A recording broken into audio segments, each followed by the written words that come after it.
episode 48 of the 3 Count Out podcast, the podcast where Kev tries to guess college football mascots.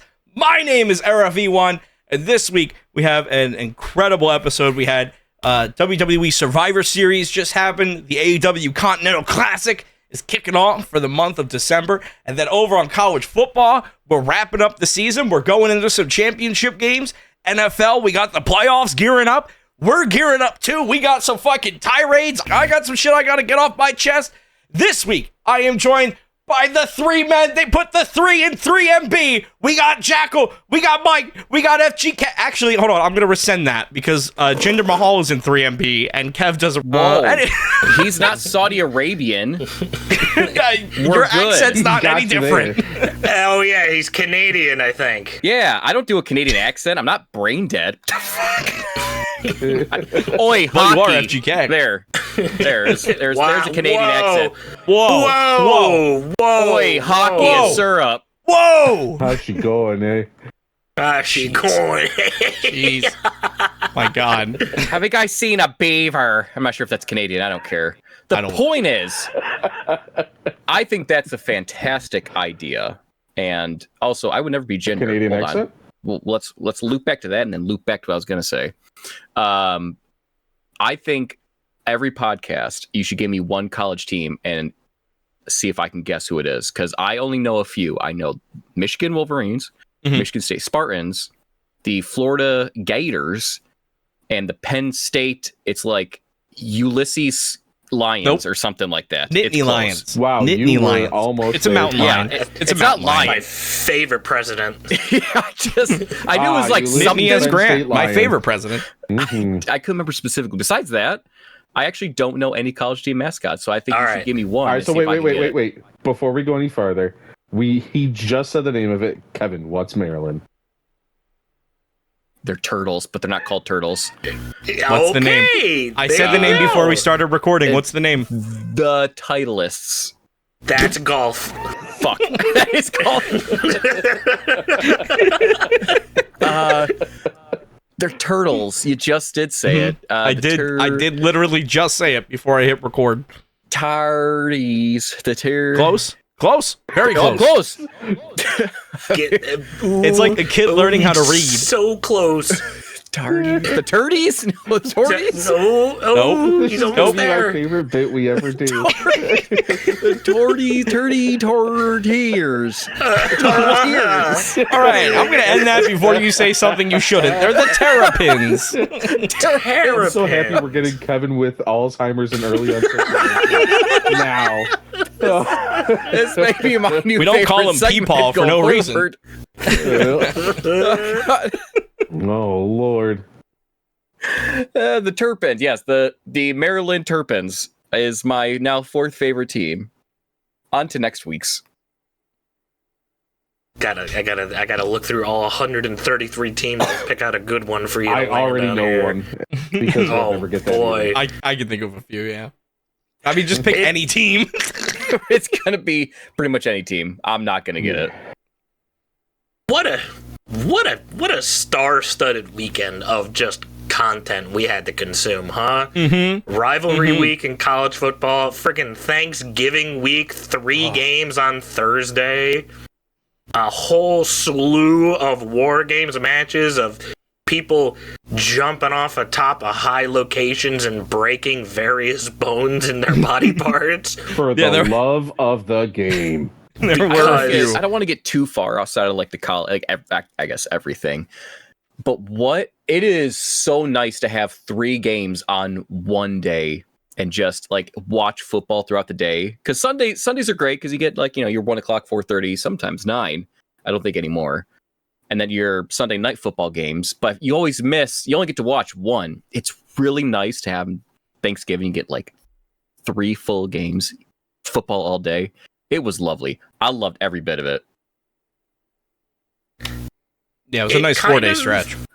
Yeah, because we had games Thursday, we had the Black Friday game on Friday, and it really kind of felt true to the name. It did sort of feel like a Black Friday. Friday that was. Rivalry Day on Saturday, and college football and Survivor Series that same night. and then a whole slate of NFL games on Sunday. And then a Monday Night Football game tonight with everybody's favorite NFL player, Jameis Winston. It's awesome. That is the consensus going around, is like everybody loves Jameis Winston. But also I feel like what Danny said is the most prevalent answer. They love him because he plays for the Browns. He's like that kid on the Make-A-Wish team that is just a little too good to be there, but it also makes perfect sense that he's there playing for him as well, you know? Right. He's like they know what's gave up. radio the football in radio. Yeah, I think he does score a touchdown at least once. You know what? I don't really think we need to spend too much time on Browns versus Broncos tonight. But my God, I hope the Browns win. I hope the Browns win so bad. Now that Deshaun's dead and gone, I want the Browns to do so good. Okay. There's so much we need to talk about. Mm-hmm. I'm going to try to keep it as condensed as possible so that Air doesn't have to edit another 2-hour episode again. It's okay. I have time. It's a lot of football. He's got time. Okay. We shouldn't make it a 2-hour episode just because people click out. But, What do we start with? And that's the $1 million question here. What was first this week?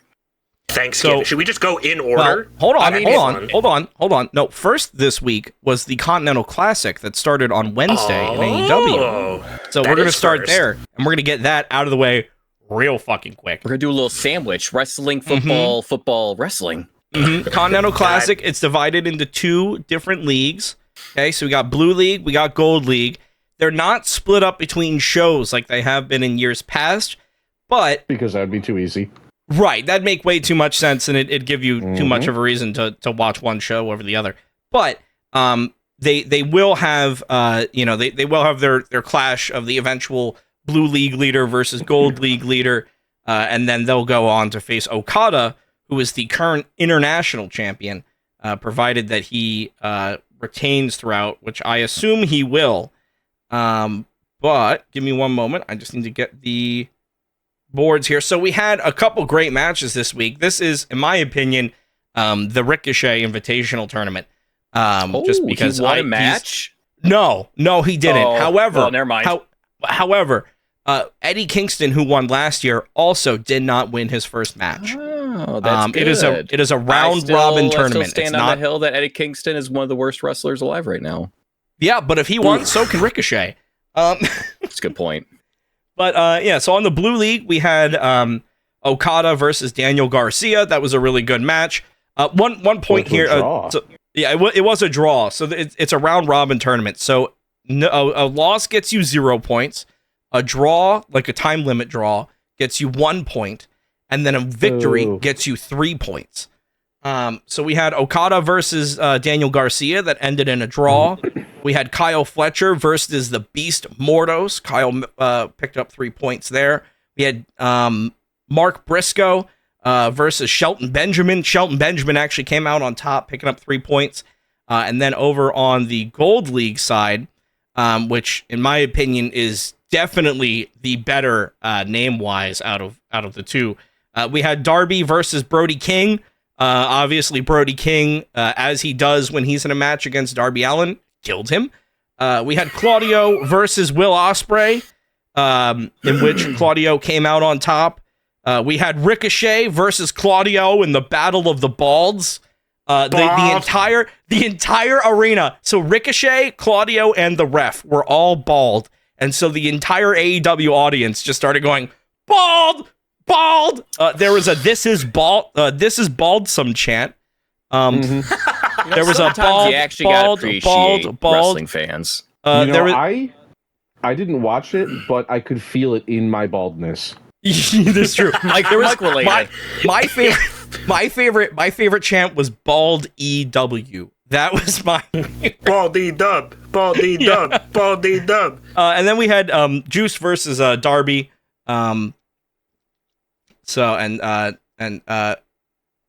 Wait, no, not Juice versus Darby. I'm sorry. Juice versus Darby Alley. Yeah, Juice versus Will, and Will came out on top there. So Continental Classic is off to a rip and a roar. I think probably what's going to happen is come December 28th, which is AEW's next pay-per-view, World's End. I think movie. Yeah, very good movie. It is. I think probably what we're going to have here is Ricochet versus Okada. Okada's in the blue league. That's the easy league, so I see him retaining all the way through. And then Ricochet has been very open that his goal is to win the International Championship. And in AEW, you're in charge of your own creative. Everybody gets to be a little bit like Hulk Hogan. So I think he'll probably go for it. Hey, that worked out really well for him. Okay, he only sank one whole company. All right, that's right, brother. Hey, I mean, it didn't really work out for his daughter's black boyfriend. Did he sink two? Yeah, when him and Bischoff went over to TNA, it really started to hit the dumps. Oh shit, I totally forgot about that. Yeah, he did sing too. Yeah, but we got Joker staying out of it. That was somebody was trying to. I was talking to somebody that likes wrestling, and they're like, "Look, Eric Bischoff's talking about WWE, blah blah blah. He knows what's going on in companies. He said AEW's not doing well." I'm like, well, take it with a grain of salt from the guy that sank 2 fucking companies, right? Yeah, Bischoff's going to be on NXT this week. NXT's on good. fire. They're screwed. I know he's not running NXT. Shawn Michaels is still in charge. He's just part of all the alumni that they're bringing down. That's why we have the Booty Squad. Mm-hmm. Yeah. Shawn Michaels' Instagram. I want to see that. Mm-hmm. She's part of it, but Lola Vice, Nikita Lyons, and then the other one's name I can't remember. All of them. Any woman in WWE, any woman in NXT. Why does Sean have a thing for BBL Latinas now? I don't know, but I'm happy about it, man. Never mind. Yeah. No. Listen, everybody has their type. God bless him. That's fine. We don't question these things. We just accept them. We just kind of nod our head and go. That makes sense. Okay, Sean. Well, if you we go, okay, thank you. keep putting them in front of us on TV if I have to. Mm-hmm, I guess if I have to sit here and watch this, I guess I will. And we got to watch, speaking of bombshells that are in the WWE currently, we almost had your women's Money in the Bank cash in this weekend at Survivor Series. Tiffany Stratton almost did it. This is called a transition, Kev. We were sandwich it. But I don't like sandwiches, though. I'm allergic to the bread. Is the bread gluten-free? I'm just saying, we started off with the sandwich in mind, and then all of a sudden, we're just like, no, I don't know who said sandwich. We've always done one first and one last. There's so many sandwiches here. I want to listen to it back. Unedited. Okay, yeah, go ahead and listen. Unedited. Okay. He's gonna edit it. He's gonna say. I'll send you the raw file as soon as I'm done tonight. I'm pretty sure at one point there was talk of a sandwich. Well, Liv Morgan got sandwiched when she got put through a table by Rhea Ripley. Looking, she did get sandwiched. She got sandwiched real hard. And that was a team captain beating a team captain, by the way. So Rhea Ripley, I don't want you to go anywhere near Dominic Mysterio or Liv Morgan ever again. You have proved that you are well beyond them. Move on with your life. Do something better. Go win the WWE Championship or something. Move on, please. But this now, I saw it. I mean, of course, on social media when it comes to wrestling fans, this should be nothing new. Some people are upset at that finish because it makes Rhea look too strong. I'm sorry. Is there such thing? They're complaining about. Rhea can never look strong enough. The woman, the powerhouse, looks like a powerhouse. I'm confused. The person literally called the Eradicator looking like an actual unstoppable force is an issue here. I'm trying to find the part where that's a problem for WWE in the women's division, that someone at the top is looking like a credible threat, beating up and destroying someone that she should beat up and destroy, who she's had an issue with over the past couple of months. It just doesn't make any sense to me. In essence, don't think too much. They're wrestling fans. It's going to happen. True. Yeah, their argument is Io's like the number one contender, so she should have pinned her. Io jumped off the top of a cage in a trash can. I think she looked good enough in that match. She's missed fucking War Games. She looked amazing. Really is. You don't need to have a pin to look strong. You can beat somebody's ass the entire fucking match and still look strong. And that's exactly what Io did. Oh, I agree. She has been in 6 out of 6 War Games matches, and she has looked like the best person out of 6 out of those 6 War Games matches. Yeah. Io Sky has constantly delivered year after year, even when they were doing like, I feel like in NXT, they had a stint where they were doing War Games like, this day ends in a Y? Oh, you guys get a War Games match. Sun's shining a little too bright today? Let's do a women's War Games match. They were just doing them for shits and gigs, I feel like, for a couple years, and Io Sky still fucking delivered. And they're worried that she doesn't look strong for the title.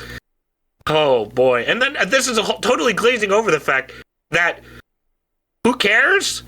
Because they're going to need to rework everything since they're introducing 2 mid-tier titles into the women's roster in the first place. Mm-hmm. So in just a couple of weeks, I think, right? So for that point, on that point, they're also saying Candice. This is why wrestling fans are fucking morons sometimes. They go, Candice LeRae didn't do anything in that. Did you see Raquel? What did Raquel do? She was handcuffed to the ropes. I bet you she at least flexed more than 8 times. She hugged Liv Morgan and then she got handcuffed. Hugged. And that's it. She just screamed the whole match. Yeah. Oh boy. My favorite part with Raquel is when she remembered that she was handcuffed to the ropes and slid down to break up one of the finishers. And then she forgot that she was handcuffed to the ropes and could just slide down to break up the pinfall. But thank God you broke up the fucking finisher, dude. Literally, I hate, like, I try so hard to suspend my disbelief. Don't get me wrong, I do. But when stupid shit like that comes up, when you only remember this one thing, I gotta break up the finisher here. Are you gonna slide down to break up the pinfall attempt? No, because that's the finish. Oh. It's the spot for spot's sake. Oh, got it. Got it. I'm trying. I'm really trying my hardest, but that one was like... I understand that Rhea was maybe out of reach, but she could have hit the ref. She could have, grabbed the ref's leg. She could have done something to interrupt it, but I don't know. Or at least I think look like you're trying to. Even if you're not actually going to hit some, at least reach, make an attempt. She just stayed in the corner when clearly we saw her move down earlier in the match. Wrestling fans are dumb, but they're not that stupid. No, some of them, some of them are that stupid. Yeah. Sorry, my bad. To that point, we had Raquel in NXT, who, for more or less, was fine.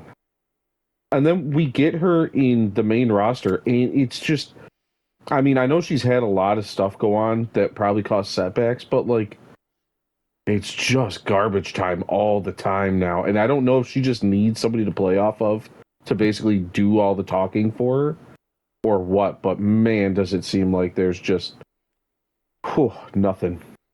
Look at Raquel's career. What was it in NXT? It was Raquel and Rhea. What was it when she got up to the main roster? It was Raquel and Rhea, and then Raquel and Liv, then Raquel and Rhea again, and then Raquel and Liv again. Look at her career. She's with other people the entire time. But she has a back. She has back she can muscles. Flex. Mm-hmm. She's got a good back. Come on, guys. That's a good character. She's got back. Baby got back. That's her gimmick. But hey, speaking of back, you know who else is back? We got heel Shinsuke Nakamura. He's back. Your new United States champion. Because he fucking slaughtered LA Knight for the United States Championship. No, I loved that match. I legitimately, I don't know if LA Knight was off his game or if that was intentional, but if that was intentional, that was amazing. And if he was off his game, what a fucking perfect coincidence, because that was the Shinsuke that everybody should be seeing. Shinsuke, he's he's a fucking 3-time IWGP champion. He's won the fucking G1. In New Japan, he was a fucking beast. He was a monster. And then he came to WWE and they fucking nerfed him. And now it's all right, Get him back. You know, this isn't King of the Ring Shinsuke. This isn't. He's not coming out with Rick Boogs. Pat McAfee isn't dancing on the table. This is evil. He's using the fucking black mist. This is Shinsuke that is gonna fuck you up, and he's gonna hold on to this U.S. Championship for a while. I mentioned this in our group chat, and I think, Era, you might have been the only one to see it. I love LA Knight to death. Me and Kevin famously started the Night Crew, the Night Squad, the Night Shift, whatever we called it. But like LA Knight is going to be that group you can't remember the name of. Hey, that's on purpose. It goes by many names. It's expanded. That's why. Oh, you know, it's ambiguous. I love LA Knight to death. Always going to be one of my favorites. Shinsuke needed to win this because this is Shinsuke's like 18th rebrand. I swear to God, he has a new character every year, and they have capitalized on exactly 0 attempts. I'm just like, I harken my mind back to Shinsuke, unfortunately, famously, botching a move with Cena, kind of ruining his first run, and then being the only person that Jinder Mahal defeated cleanly in his WWE title defenses, and then Shinsuke has been relegated to nothing ever since that point. Yeah. They've tried to bring him back to relevancy year after year after year after year to no avail, through no fault of Shinsuke's own. You know, of course, English is not that man's first language, obviously. I'm not saying that's the issue here, but it's certainly not helping. Of course, LA Knight is going to have fans regardless, just like Jey Uso not holding the IC title. People are still going to cheer for Jey Uso. People are still going to cheer for LA Knight. LA Knight did not need the United States Championship. I feel like Logan Paul needed to lose it more than LA Knight needed to win it. Shinsuke, however, needs the United States Championship. I feel like his new theme is a bop. His new look is scary. Shinsuke has always been an excellent performer in the ring. If they can just figure out a good way to get him to talk on the mic good, I feel like Shinsuke is going to be set up for quite a lot of success in this run right here.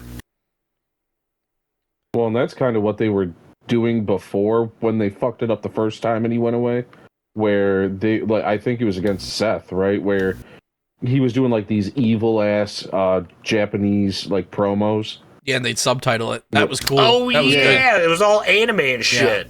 Yeah, that was really good when they did that. Like, if they actually do that, keep doing that and do it right, I mean, the man can look evil as fuck. He can look as evil as production can make him look, you know? It's just they have to actually follow through and not just go, well, put the Asian guy at the back of the line again. Please? I love Shinsuke. Shinsuke and Okada, Shinsuke and AJ is still very, very high on my list of favorite matches of all time. That 2016 New Japan Wrestle Kingdom Classic, Shinsuke and AJ. Yeah. Good God, man, what a fucking match. And if that Shinsuke could make any sort of return, feed it to me on a silver platter, please. Yeah. Yeah, hopefully that's the Shinsuke that we can get back. And then, you know, speaking of ripping people apart, we had an amazing triple threat in which 3 men were ripped apart for the Intercontinental Championship. Braun Breaker defeating Sheamus and Ludwig. This match, this did what I love in like triple threats or fatal 4-ways, any kind of multi-man match, when somebody gets thrown out of the ring and you forget about them. And then inside the ring, they have like their own mini 5-star classic. And then, you know, they come back in, they go right back to the triple threat. Like, I understand the science behind that of like, you know, someone takes a rest, and then you could go, you know, you take turns and you hit your spots, all that. I get that. But like from a storytelling perspective, it's so cool. Because like I forgot about Ludwig Kaiser when he got thrown out of the ring in the first place. And then he came in to break up the pinfall. I legitimately fucking forgot about him. As soon as he broke up the pinfall, I was like, oh my God, he might actually be winning this. that he might actually take it off of that. That could be his moment to capitalize. Obviously, Braun Breaker destroyed everybody, but that's what he does. And this was one of those matches where, when you talk about somebody needing a match, I think Ludwig's been making a name for himself solo, slowly, but a match like this where you're forced to be physical because of the guys that are in there, I think that's what he needed, and he performed well. Yeah, Braun and Sheamus are not lightweight guys. They are no, not at all. They are beating your ass, and they are beating it hard. See, you said ripped apart in this match. I don't think ripped apart is the correct word here. I think it's more like bludgeoned and bloodied beyond belief, probably. Yeah. There was no ripping. There was just a lot of bruising in this match because Sheamus looked like hamburger meat. Did you see the picture he put on Twitter? Oh my god. Shit, dude. Like, did these now you show that picture to somebody, you ask him, hey, did this man just get into a car accident or did he just get into a wrestling match? No, he got flogged with a shillelagh. Yeah, yes, the fuck he did, and not in a kinky way. It was a brutal way. There was no kinkiness behind that. That was all hate. It was very, like, the instant shades I got from this one was the 39 match between Gunther, Drew, and Sheamus. Like, that was the immediate vibes I got from this one, and I fucking loved it, dude. It was a nice change of pace with, like, kind of breaking up the, I guess, extremeness of the pay-per-view, as much as you can call a fucking toilet seat extreme, but just a good old-fashioned ass-kicking. That really was a good palate cleanser for things to come for the rest of the night.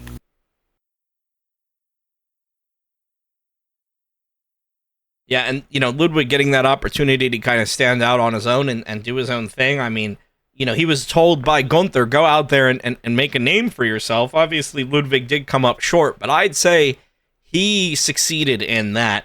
And Gunther succeeded in his goal as well. Gunther retaining the World Heavyweight Championship, choking the life out of Damian Priest. These two dudes, man. Again, last match they were hitting hard. These guys were hitting hard too. That's just a Gunther match, though. I'm gonna open up the discussion by saying this: I'm ready for Gunther and Damian to be done. This should be as good as it was, as much fun as I had with it. This still feels like it could have been a Raw main event, in my opinion. Yeah. I didn't feel the weight of the stakes. I didn't feel the gravity of the match. I'm just sort of burnt out with Gunther, Damian versus Finn. Kind of feels like this whole thing has been brewing for about a year and a half too long at this point. Yeah, and I think this probably will be at least the end of Damian versus Gunther, because Michael Cole was saying during the match, like, you lose this, you go back to the back of the line kind of thing. He was making that known. I think where this is going, because there was a little bit of interference towards the end, Damian Priest is laying down on ringside after he got chucked out of the ring, and Finn Balor came in, jumped off the stairs, and gave him a coup de grace. Gunther afterwards did a little bit of a press conference during the post show, and he said he wasn't too happy about that. He wanted to go out and win it clean. He told Ludwig to stay in the back because he didn't want anybody else's help, and he didn't ask for Finn to be there, but he doesn't appreciate him being there. So I think that might be the next step. Maybe we get Finn versus Gunther. Personally, if we do get Finn versus Gunther, I'd like to see Finn finally fucking win something, because goddamn it, he needs it. And then that could give us Finn versus Damian for the World Heavyweight Championship. Kind of sucks for Gunther in the long run, but I certainly agree with you there. I feel like Finn Balor hasn't been near any sort of fucking relevancy since... relevancy is a bad word there. He's fallen into the new Drew McIntyre role, where every single time he's gone up for a solo main event, a singles main event title, he's like, what, 0-18? 0-19? When was the last time Finn won anything outside of the Universal title when he first went up to the roster in 2017? Finn's a really good tag champ right now. Catch my drift. You know what I mean? Like, real good on that tag division, but I'd like to see him get the title. Maybe when he busts out the demon for important appearances, and we're under the Triple H era, so maybe we actually get maybe we get a little bit of the demon with a World Heavyweight Championship. A little bit of redemption. That could be cool. I think for me, you're gonna have to do some trust building exercises again, because after the Demon's last appearance of getting a nut shot against Roman Reigns and then seizing when the fucking lights flickered on and off again, you're gonna need to build the Demon back up to relevancy after that one, there, Big Papa. I'm gonna be honest with you. But if they can get it done, I'm all for it. I hope so. I'm a big fan of Finn Balor, and it's really unfortunate how he's been booked. Well, that's just it. The dude doesn't deserve it. He's very good. He's very creative, and instead of being able to use that creativity, we've just gotten, and hopefully it's what he wants too. Maybe he just wanted to be himself for a bit. Again, hopefully that's the case. Because like when you watch all of his stuff from before on the indies, he's always doing something interesting, always has like an interesting outfit on, always has interesting paint, and then we get him in this and it's just cool guy in a leather jacket. All right. You're not wrong. It is a pretty shallow. What I think a big thing that we're overlooking here, which hopefully will change things here soon, is maybe it's a TV thing. Maybe is a big word here, like bolded, italicized, underlined. Maybe it is like public access television thing, because I feel like a lot of characters are going to change this time next month in Los Angeles when WWE's live on Netflix for the first time. Yeah, first Raw, January 6th. It's going to be a good one. One last thing to wrap up the conversation about this one. I think that also speaks volumes to the quality of this match, where we spent more time talking about the man who interfered in the match than the champion and challenger itself. So. Finn Balor was the story for sure. Right. To be fair, it was a good match. It was again, and I hate saying this because it downplays, like, they put on a traditional match that you'd expect out of Gunther and Damian Priest. However, we've seen it. We know what it is. We know what they do. And unless you throw a stipulation in there, it's going to look the same every time, right? So we got it. We got the exact same match we thought we were going to get. And then it ended because Finn interfered. Okay. I have a very fun idea that I just thought of that I feel like they could have done throughout the duration of the pay-per-view. I mean, you already have the fucking cage there. Why not just have the cage lowered all night for every single match? Yeah. It adds a little spice to it. You don't have to use it. It at least visually makes the match look better. And if they use it, there you go. Yeah, and Gunther and Damian do have the history where they maybe could have gotten this up to the point of, like, a steel cage match where they're surrounded like caged in animals. Speaking of people that belong in cages, the men's War Games match, the new Bloodline is officially. They won me over, man. I not in the sense of acknowledging Solo Sikoa as a tribal chief. I'll never do that. It's Roman all the way. I put my ones up just so you can't see it, but I got the one up right now. But I will say just how unserious the new Bloodline can be. I fucking love it. We had the new Bloodline versus the OG Bloodline and CM Punk. But the match started off with Tama Tonga being the first one for the new Bloodline in the ring, And this is the first time I have maybe ever heard Michael Cole actually just break on commentary. Because Tama Tonga just gets into the ring and starts climbing around the cage, making his Tama Tonga noises. Literally does like 3 or 4 laps, just shimmying around the cage, just making his like noises. A damn spider monkey.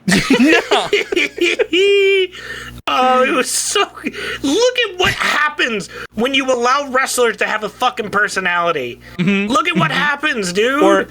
Or Jacob Fatu hitting his fucking emote button every 5 seconds and screaming, "I love you, Solo!" as he's about to do the craziest shit that people have ever seen. Yeah, no, it's good. If you ever want like a history, because no offense, Tongaloa, Tama Tonga has always been a bit more personable.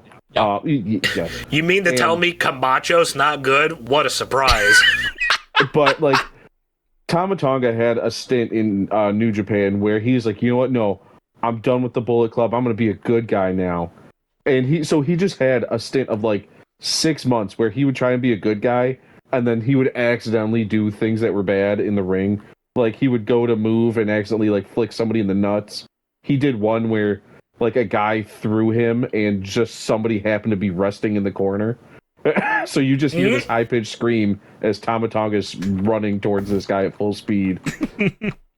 And it's absurd. So seeing him get to have a personality is good, because if they would have just done to him what they did to Tongaloa, it would have been a waste. Yeah. And one of the stories that they were trying to tell throughout this match was not just the unwavering loyalty to Solo Sikoa on the new Bloodline side, but on the OG Bloodline side, we had CM Punk and Roman Reigns kind of jockeying back and forth, and apparently since CM Punk helped out Roman Reigns and they won the War Games, that means that Roman now owes CM Punk a favor. No, Paul Heyman does. Oh, Paul Heyman owes the favor. I think it was Paul. Yeah. Even more powerful. So I think it's probably a championship opportunity, if I have to be honest. Like, if Roman ever wins the belt back, I want first shot kind of thing. Or maybe it's for custody of Paul Heyman, because he did ask. He did do the whole "take me with you" right before WrestleMania. So maybe. Oh, are we going to get a custody of Paul Heyman on a pole match? Oh, please. Only if we get Paul Heyman on the pole. Can Roman Reigns wear the same outfit Rhea Ripley was wearing that night, or is that asking for too much, you think? That might be asking for too much. Well, we talked about people online kind of being dumb as fuck. I think the expectations, I know that everybody thought Rock was going to show up at the end, but personally, I like that we had a main event, Roman Reigns Bloodline match, no Brock, no Rock, no Seth, no run-ins, with the exception of Paul Heyman running out ringside to give his fucking War Games spot. Oh my god! Yeah, I forgot about that. All War Games are possible. Yeah, listen, I went back and watched it, so I understand, and this is what I thought as well when I was watching it live, but I went back and confirmed it. So the reason why the match didn't start when everyone was in was because the refs couldn't get into the ring, and they're not going to climb, so they had to get so what they didn't show was somebody running down with bolt cutters and Paul Heyman behind them. Cutters. Yeah, so so that's why, but it was essentially the power of friendship spot. I want to see more. You have to get along, because this is Borg. Ding ding ding ding ding. I've rolled my eyes so far into the back of my fucking head, because they're going to use that for promotional material for years to come now. But regardless, I mean, I thought the men's War Games match was really good, and overall, I really like this pay-per-view. I think for some reason it felt like there was a little bit lacking. Maybe we've been a little bit spoiled recently with Rock and all of these comebacks and all of that. Maybe maybe I truly believe that they are saving a lot of the surprises and things like that for when they go to Netflix. Obviously, John Cena's going to be back this time next month. So I think there was a little bit of like, let's just get through this pay-per-view kind of thing. I think we're going to see a lot of storylines change come Netflix. I'm excited. And you know, I think the next pay-per-view isn't until, I mean, we got Saturday Night Main Event, which is like a television special. But I think, you know, Rumble's not until like the end of January. End of January, beginning of February. It is quite a ways away. I think the one thing that I just want to quick mention before I forget, that if Jacob Fatu in 2K25, if his taunt in that game is not "I love you, Solo" at the top of his lungs, I'm getting a refund. Yes, yeah, I need be that, and then his head banging. Exactly. Oh yeah, exactly. He just freaks out. I want that Egyptian walk he does. That the 2K developers have it so easy for him, and if they fumble the ball, I'm gonna be fucking livid. And no, I agree with you as far as everything goes with the pay-per-view. Like, I kind of agree that it felt safe. Like, it didn't feel like a home run grand slam out of the park pay-per-view. Yeah, Beth Phoenix wasn't there. I feel like it was very much a B plus A minus pay-per-view. It was a very good pay-per-view, but it was good. How about this? It was the best pay-per-view since SummerSlam. There you go. I'm okay with calling it much, that. but that's still a positive thing. It is a positive review. I'm excited for the future, even though, in my opinion, still this sort of feels like a little lull period for everybody to enjoy the holidays and really rest up before ramping into a fucking crazy wild ass Mania season. So we'll see what happens. No, sorry, FGK. None of your McMahon predictions came true. Stephanie did not crawl out of the ring like Kane to win the women's War Game match. Yeah, and Shane still doesn't show up. I was right on pretty much all the others, but that's fine. If they want to do shitty booking, it's not my fault. Okay, it's on them. I had it mapped out perfectly for them. They could have been on headlines right now. Oh my God, Stephanie McMahon crawls out of the pits of hell. It's right there for you. ESPN would have nabbed it up. It's fine. I get it. Cool. No, I'm not upset. I'm just disappointed. Just disappointed. That's all. Yeah.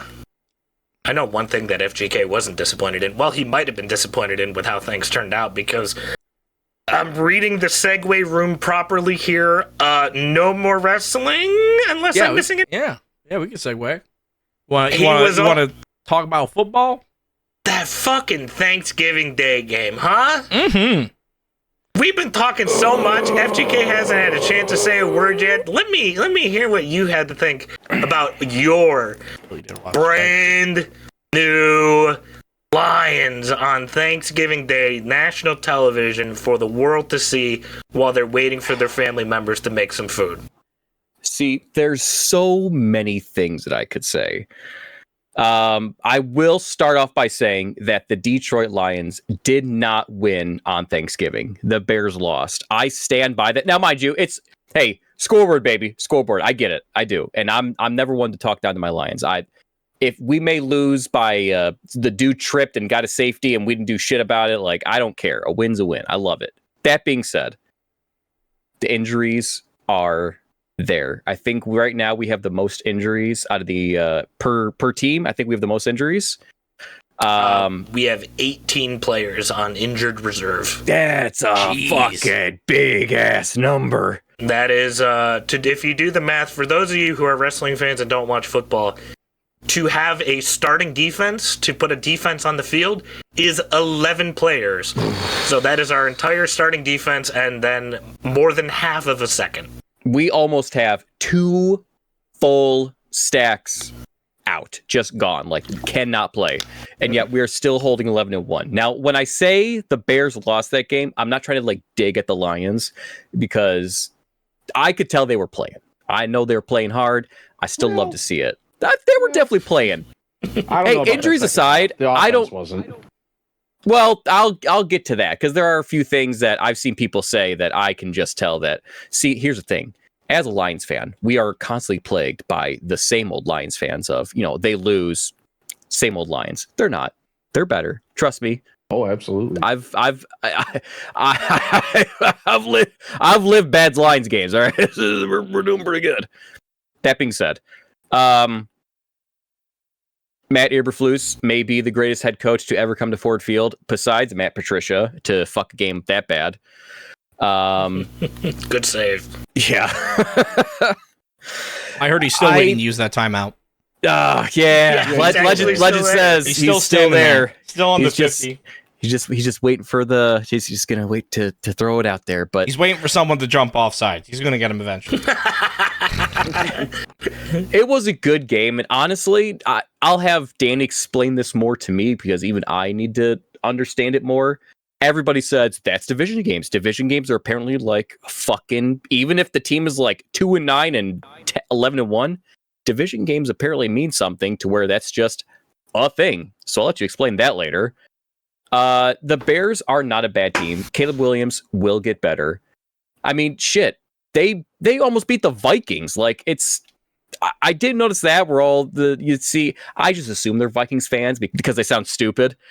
Good save. Nice catch. I just don't worry about what we edited out there.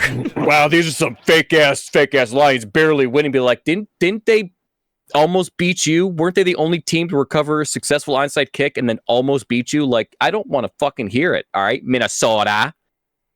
So I'm happy we won. I'm happy we broke the curse.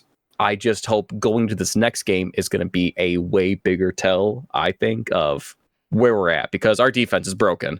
We got some new signings. Awesome. I'm excited. Let's see where it goes. And then we kind of get to the offense side where, yeah, the second half was a little bit not as hard hitting as at first. Think Christ. Yeah. All right. Well, yeah, not existent. Mm-hmm. And then you have players like JMO, who I fucking love. Now, mind you, this dude's still a kid. I think he's fucking younger than me by about 7 or 8 years. And when he threw the ball at the guy and it cost him like 15 yards and almost lost the game. It didn't, but almost did. Everybody's like, that's it. This is one strike's too many. Cut his ass. Be like, no, hold the fuck on. All right. I know there's more to that story. I know he didn't just toss the ball at the guy's face just for shits and giggles. I think it was said like the guy was like talking shit at the sidelines, and that's why he tossed it. They were chirping at each other all night. Yeah, it just happens. You know what? I'm not gonna knock the dude. If he was like a 12-year veteran, then I would. Then that's like you should know better. But I don't know why there's some Lions fans, and I'm sure this is with every team, where just because they're young, dumb, make stupid decisions. Now, mind you, there's a limit to that. But so far, I've never seen anything where it's like, I still think he's a reliable player, and right now the Lions need reliable players. Just got some growing up to do. Ain't nothing wrong with that. We good. We'll see how next game goes. If he shits the bed, I don't know, maybe I'll say something different. When was the last time the Bears were a good team? Ooh, double doink. Yeah, that's a Danny question. It's like 2018 Bears were actually the last time the Bears were good. The Eagles beat them in the playoffs because their kicker had a oopsie poopsie in the middle of the field. He shit himself. Well, he probably did, watching the ball bounce off the crossbar not once but twice. That's why they call it the double doink. Doink, doink, you're fired. Mm-hmm. So I was talking to Jackal about this the other day because I was like, I really wish somebody put out a statistic for running tally, because I don't know if it was just the air of people not really wanting to play on Thanksgiving or what, but besides for our game, man, like that Cowboys-Giants game, also a shitload of injuries. I don't know about the Miami game. I didn't watch. But good Lord, it was just a day filled with injuries. Yeah, they're starting to pile up. Apparently football's quite the hard hitting sport. God damn. Almost like it's full contact or something. People say NASCAR and esports are a sport. Bitches. NASCAR, you just turn left. NASCAR, you turn left. Esports, you do what we're doing. People who say esports and NASCAR is sport you're gonna have to cut this. And we're back. Don't worry about what we just cut out. You call me a cracker, you're a cracker, you son Oh, of a all right. All right. Don't worry about all that we just cut out. Don't worry about Since that. we're kind of in line, I do want to know Danny's, I guess, explanation. This is the football learning session of the podcast. What makes... We should actually make a little thing for that, because that'd be perfect. Because I guarantee you, every podcast, I could think of a question where I could learn more. What makes division games so different than normal games? Excuse me, I have to deal with my cancer real quick. Apologies, everybody. I've been feeling under the weather for the past. I'm just gonna cut that part out. They won't hear you cough. You're good. Okay. So what makes divisional games so different? It is a very, very easy answer. It's because those are the only teams that you play twice a year. Those are the only ones that you see twice. So every single year, consistently, the Lions will always play the Packers twice, the Vikings twice, and the Bears twice. No matter what, bar none. The Eagles will always play the Giants twice, the Cowboys twice, and the Commies twice. So on and so forth. Okay. So those are the teams that you constantly see the most. What makes winning the division so important, and what makes divisional games so important, is because if you win the division, you get a home playoff game guaranteed. So right now, the NFC North is an absolute Armageddon fucking shitstorm. Fuck. Yeah. God 11-1, 10-2, 9-3 across the board. What was it the last time the Lions went up against the Bears? In the first half of the season. The second half of the season, I wish those two would start fucking losing. Arrow, what was your question? I was saying, what happened the first time the Lions went up against the Bears? The last time they played was last season. This is the first time the Lions and Bears have played this season. Yeah, but what happened last season? We won at home in a very intense, 2-minute comeback where we were down by 2 scores and we ended up winning. When we played at Chicago, I believe Jared Goff threw 4 interceptions and we ended up losing very badly. So improvement. Very much improvement. However, we still need to play there, which is the game that we're going to be playing after the Packers on Thursday night. So, that's fucking when they always say that divisional games, you can't count them out, you can't do this, you can't do that. The Bears, Lions, and Packers know the Lions more than any other team on their schedule because they have the most film on them, they've studied them the most, they have the most this, they have the most that. There's more to play for. There's more there that they're fighting for. So as you can see where the story's kind of going here, there's a lot on the line. What's up, feel Mike? free. You saw, all right, when you saw Ohio State going up against Michigan, what'd you think? Did you think Michigan I thought, in hell? no, I'm asking Kevin. Okay, I want to answer. When I saw Michigan State go at it? No, Michigan. When you saw that this week was Michigan and Ohio State, the way Michigan's played this year, did you think they had a chance in hell? No, God, no. That's why division games are important. Okay, I just thought it was always hard to beat a team twice, because I remember when we lost to the Bucks, I was bummed. It really is. Danny was like, "It's hard to beat a team twice," and I think they had beaten them 3 times. Well, yeah, we played the Bucks once in the regular season, once in the playoffs. The third time going up against them, it's very hard to beat a team 3 times in a row. Yeah. And then you have something like, division games where all of a sudden you're playing these teams twice every year, and if you go into the playoffs, you might play them there too. So you're playing these teams all the time. So your teams know each other, the coaches know each other. And that's why they get these rivalries. People get violent, all that I gotcha. stuff. Yeah, sometimes which is the Vikings why eat too much cheese. No, that's the Green Bay Packers. That's why I you don't can care. never count anybody out. Well, it's kind of bullshit, in my opinion, that Mr. Philadelphia over there has to go up against here. Let me check my notes. Broken Ribs, Jaden Daniels, Tony fucking Danza, and Cooper Rush in his division. Why couldn't we have the brain dead league? I really like my division. Well, with the exception of Baltimore, I really like my division. Baltimore's on the AFC. Oh, right. Yep. Jesus. Don't listen to me. In his defense, the NFC East was looking a lot more competitive than the North in the preseason. But now that it's halfway through the season, the East is a fucking joke, and it's also the Eagles' division to lose. Yeah, Eagles would have to start playing with no hands or. Yeah. Pretty much, Saquon would have to go down. That's what I'm worried about. Legitimately, that's what I'm worried about. Because, like, he's out there every fucking drive. It's a lot of wear and tear. Mm-hmm. And listen, he's been starting to actually I have a little bit of a statistic. Would you guys love stats. Like to guess the top 5 rushing yards in the NFL per CBS Sports? Sure. Like the number or who? Just names. I'll tell you the numbers when we go through the list, but just names. I won't participate. It'll be a little easier for me. Yeah. Okay. Just names. Let's go. Let's go with the Giants' least favorite player, Saquon Barkley. Yes. Yeah, he is at the top.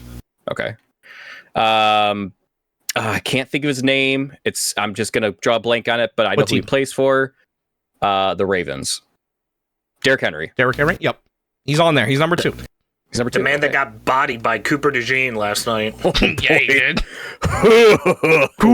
White boy. That's an explosive white. That is an explosive white. Fuck.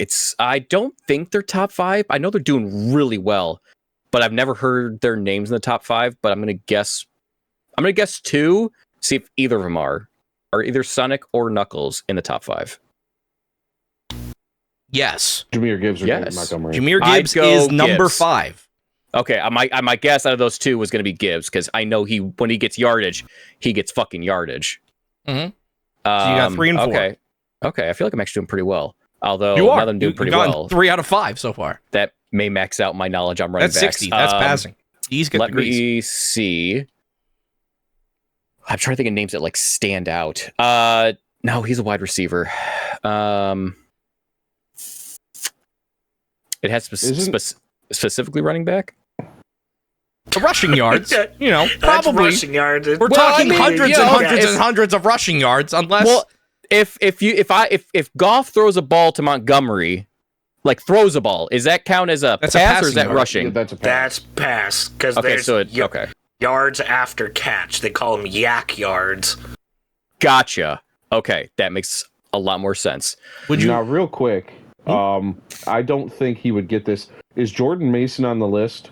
No, not top 5. I know at least. He was a couple weeks ago. That's why I asked. Yeah, I think he's definitely top 10, but not in top 5.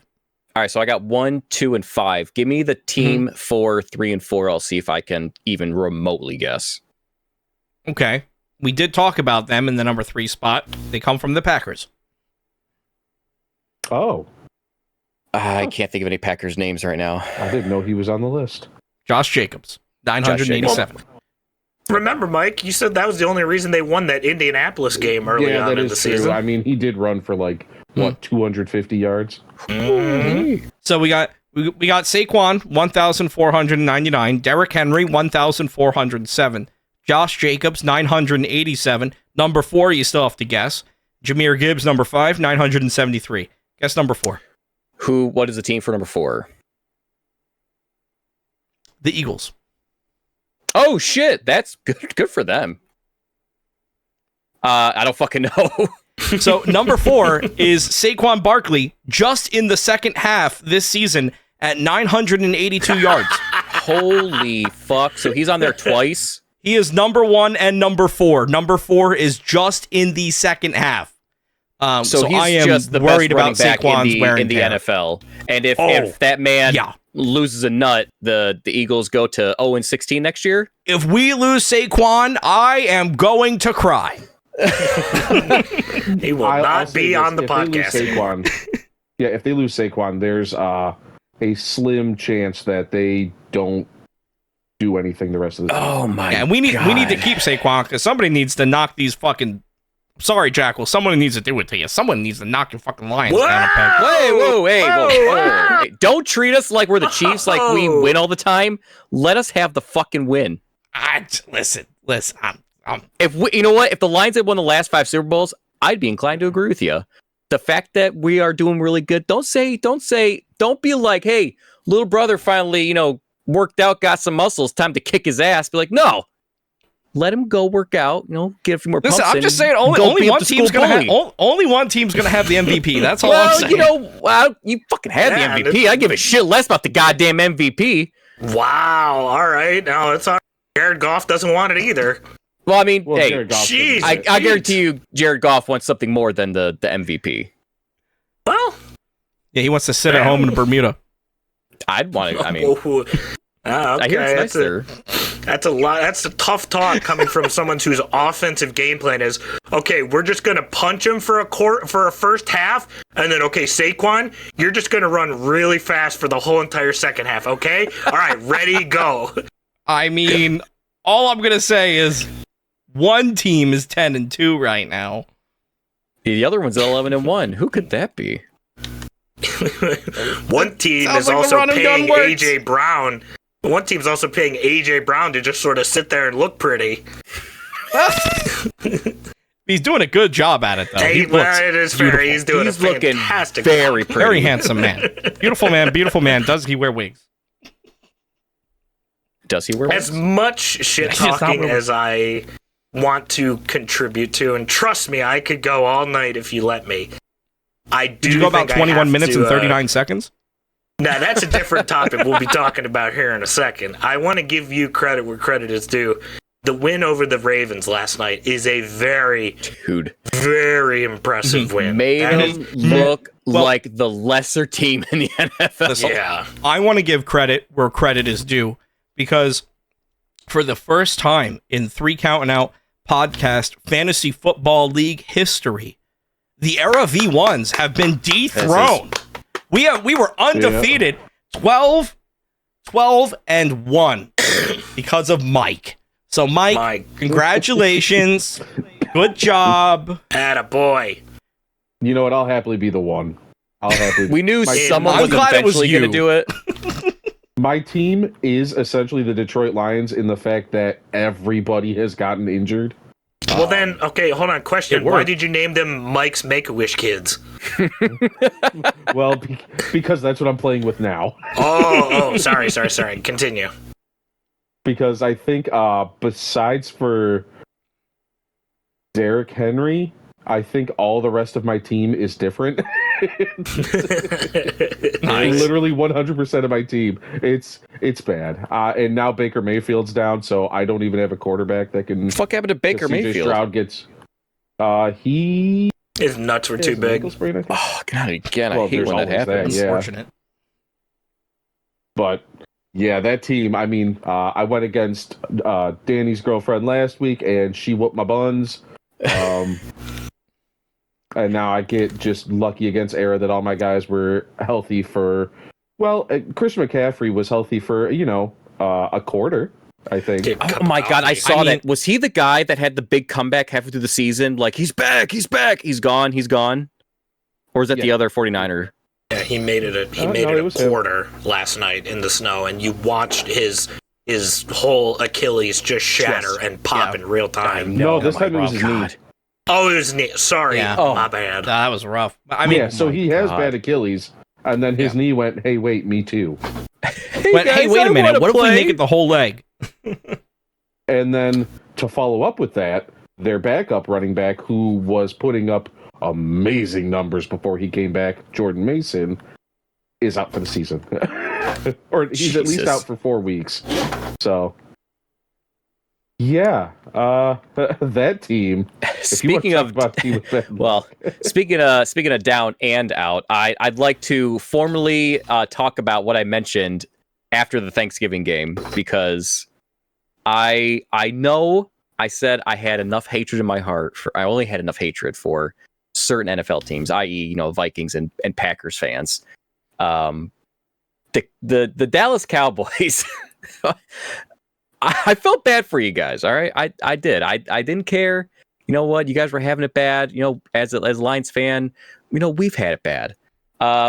But you guys fucking win in one game, and all of a sudden, every time I go online, all I see is the amount of shit talking that I see from these Cowboys fans of, I knew it was going to happen. This is where the season turned around. This is our year.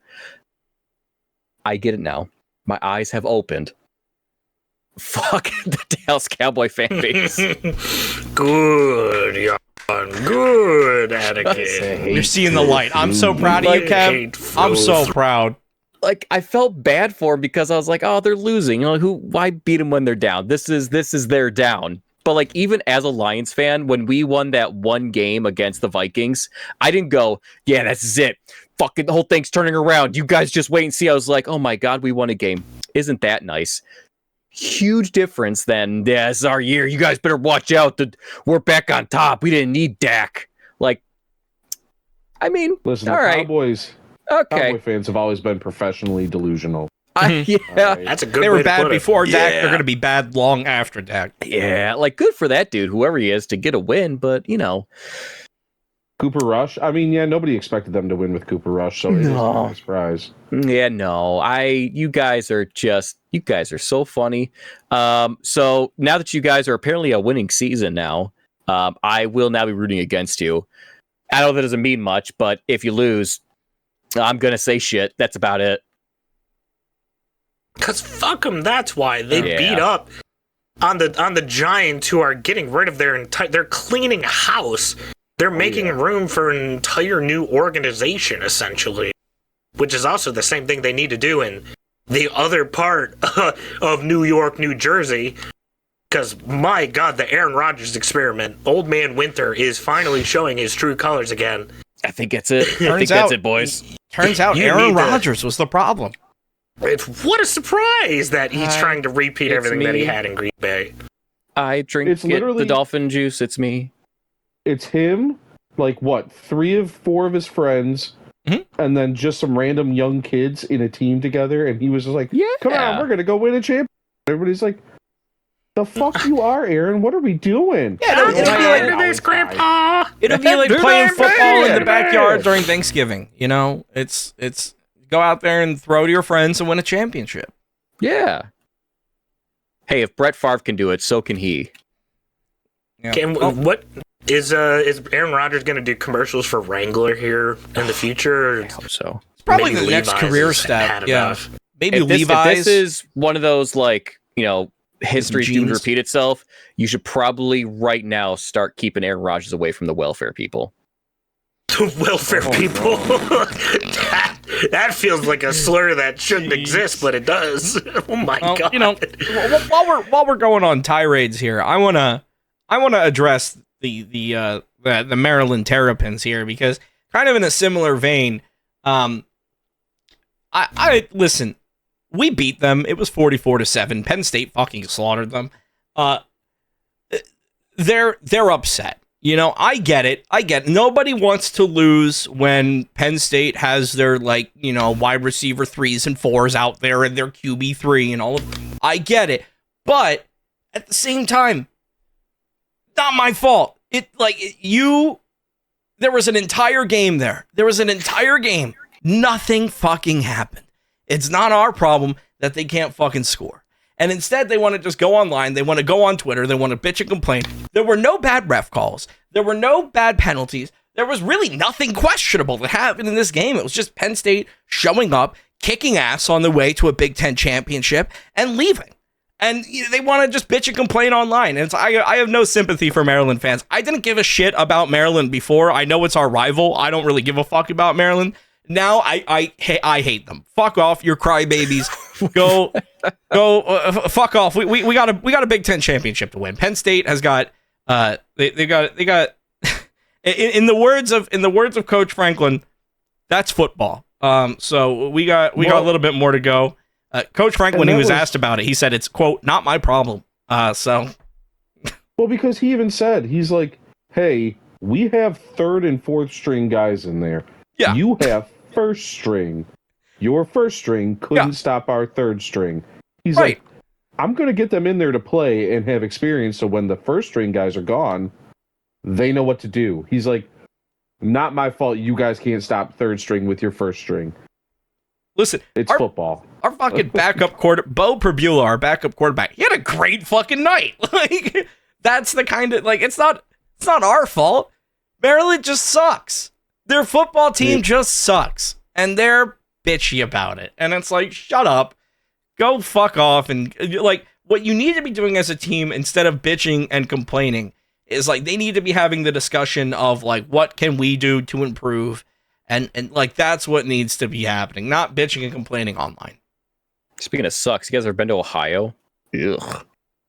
I have, and it was a dark time. There. We gotta let the segments breathe a little bit there, bud. Just I'm not even saying we gotta. I'm just saying we gotta transition. I'm just making a blanket statement.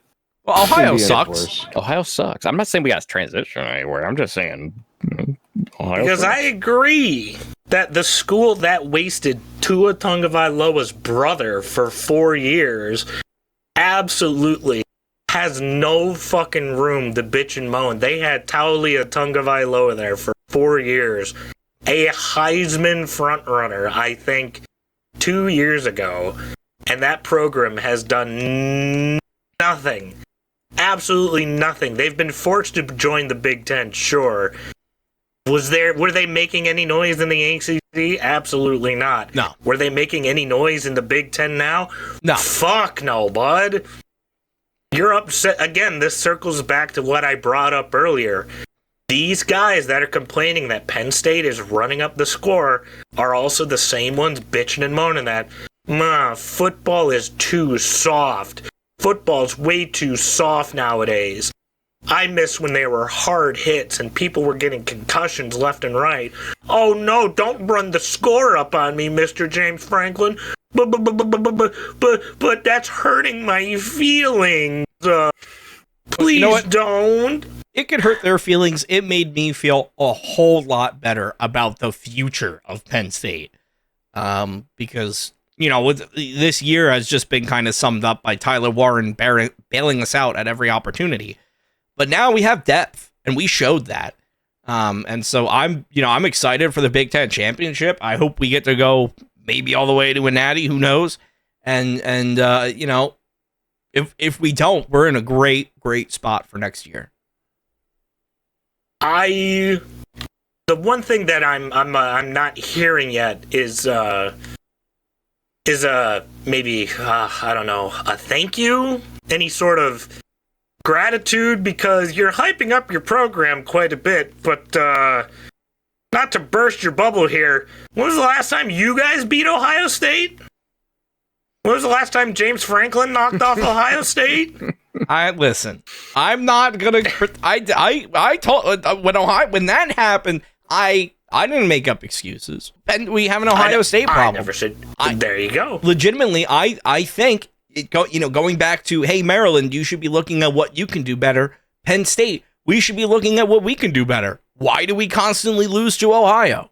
Right? Like, these are things that we can look at to become a better football team. The one thing that, I don't know if this should make you feel better or worse or whatever, I'm just going to say it to say it. The way that the Big Ten is going to be scheduling games in the future, with the addition of all the West Coast teams that we have now, is they're only going to make sure that guaranteed games happen each year through rivalry games. Mm-hmm. And at the moment, when they announced all of the guaranteed locked-in rivalry games, they announced that Penn State didn't have any. Oh.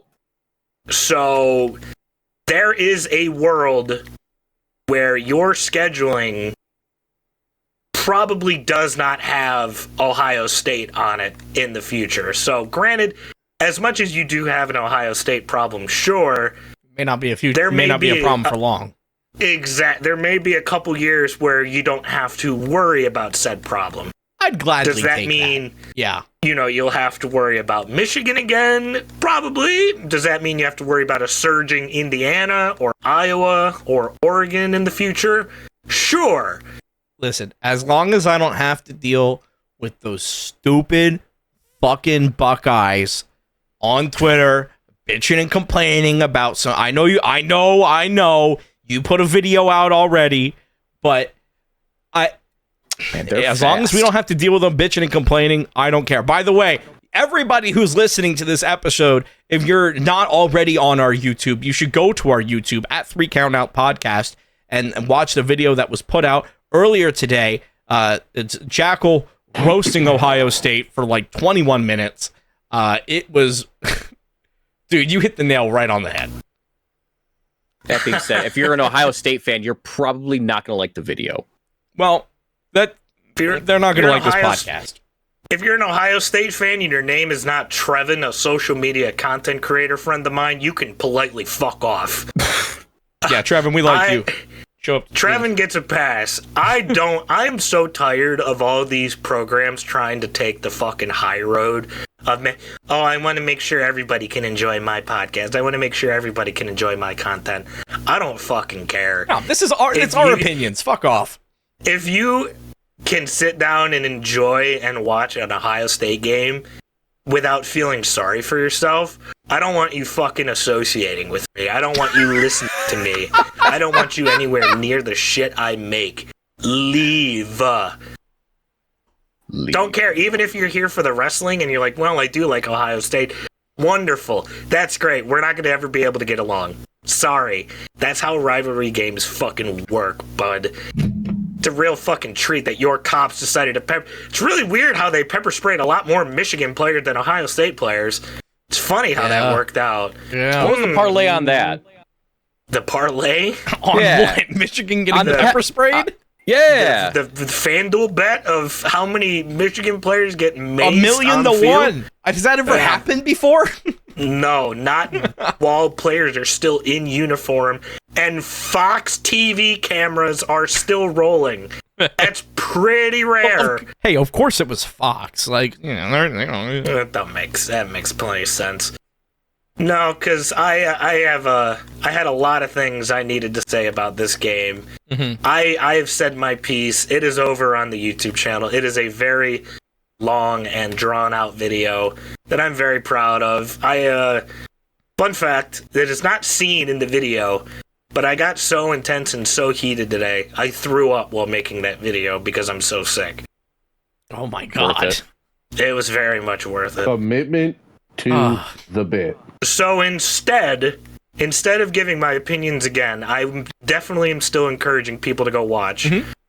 But if you guys have any questions about the Michigan-Ohio State game, I will happily answer them from a Michigan perspective.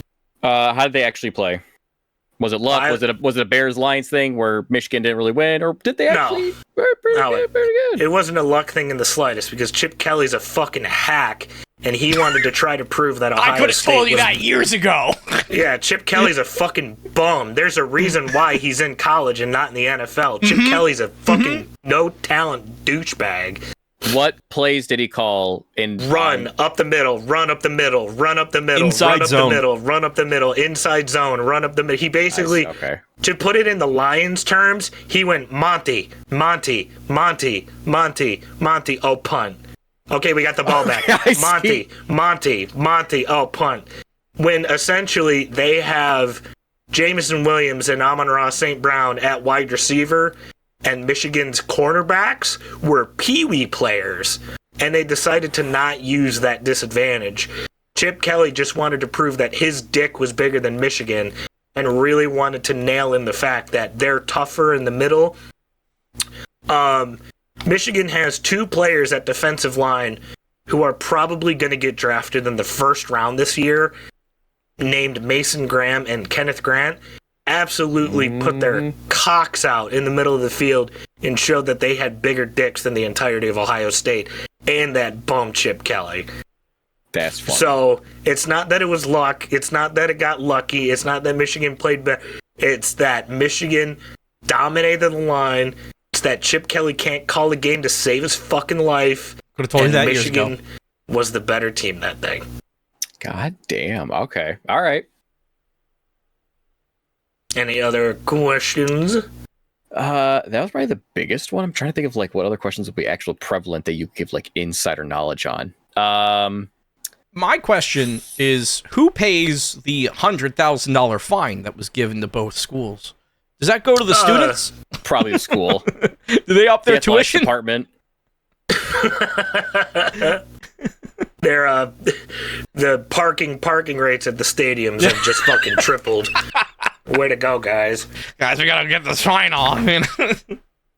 For those of you that did not see the game, to offer a little bit of insight, there was a scuffle at the end of the game because Michigan... A kerfuffle, if you will. A big old kerfuffle. Michigan decided to plant their flag at the middle of the field. And, when you win a football game, you can kind of do that because you won. Yeah. And you can, kind of do what you want. You already fought for 60 minutes against the enemy team. Michigan had already had 2 flags planted on the middle of their field earlier in the same season by both Oregon and Texas. So it's already happened to Michigan twice. And did Michigan try to start an absolute gang war in the middle of the field with the enemy team? No. Nope. They just learned how to lose. They learned how to take the L and move on. That's it. You got to learn how to lose graciously, dude. You don't get pissed off and go, oh, now I want to fight, even though I just had 60 minutes to do all my fighting to try to make sure that Michigan doesn't have the right to put their flag in the middle of my field. No, now that everything's said and done, now is when I have an issue with it. Now is when I actually put up a fight. That's a joke. Jack Sawyer is a joke. Jack Sawyer is going to be the first round draft pick of the XFL. Dude's an overrated, steroid-using, allegedly, bum. I don't want to fucking hear anything about, he came back to beat Michigan. He's going to do this to Michigan. He's going to do that. He got 1 interception because our literal Make-A-Wish kid quarterback dropped it right into his fucking arms. When I say Make-A-Wish, I'm not saying that as a joke. Oh, I know. He beat cancer.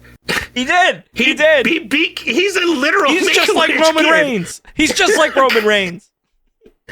Oh my god! He's tried to fight. The cameras were rolling the whole time.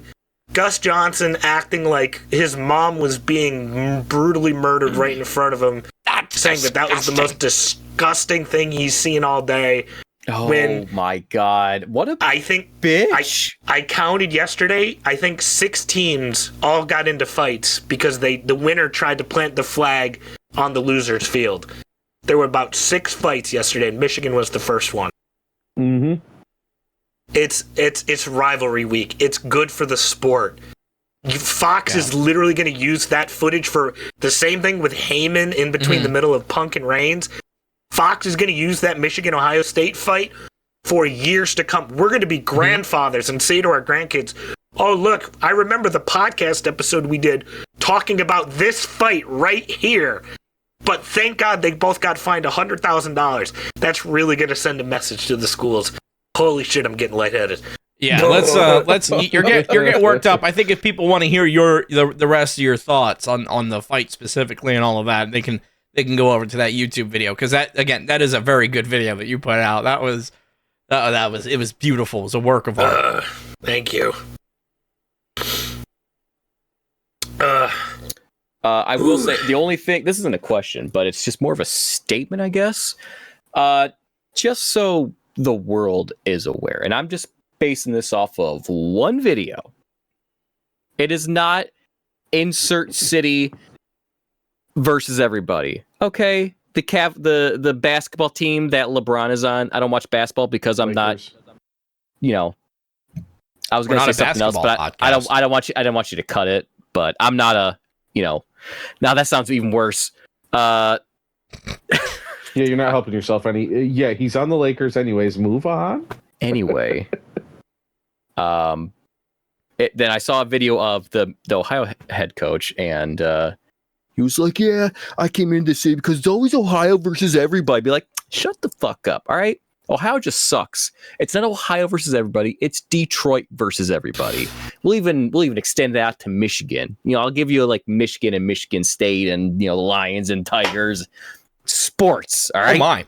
I don't need that. Exactly. I don't need that son of a bitch taking our moniker and then throwing a hissy fit when they lose. I won't stand for it. Every team's done it, unfortunately. Every city. Yeah, I know. That's just a this thing. city versus everybody, even though, I mean, I'm fairly certain the NFL does have something against Detroit. I don't know why. Yeah. Like, but they seem like name a rant. It'd be like Hawaii. Oh, it's Hawaii versus everybody. It'd be like, no, it's not. Shut the fuck up, okay? No, Hawaii's too relaxed. They don't care. I'm just saying, insert random city equals phrase. That's usually how it goes. Yeah. Catchphrase. I hope they pay Ryan Day whatever he wants. I hope Ryan Day's the Ohio State head coach for years to come. I hope he's there forever and ever and ever. It'll make my day because he's not in the Big Ten championship. James Franklin is, and I think that is a beautiful thing. Amen, brother. We're going to beat the fuck out of Oregon. Listen, somebody has to do it. We're going to do it. We're going to take Donald Duck out back. I'm going to take the fucking shotgun, old Yeller him, and we're going to put these fucking ducks down. We're going to do it. You know, Pennsylvania, there's a lot of duck hunting in this state. We're ready. There was some other games happening around the college football world to give it a quick rundown. The Cox ended up knocking off the Clemson Tigers 17-14. Miami got upset by the same quarterback that Ohio State ran out of town last year because he lost to Michigan.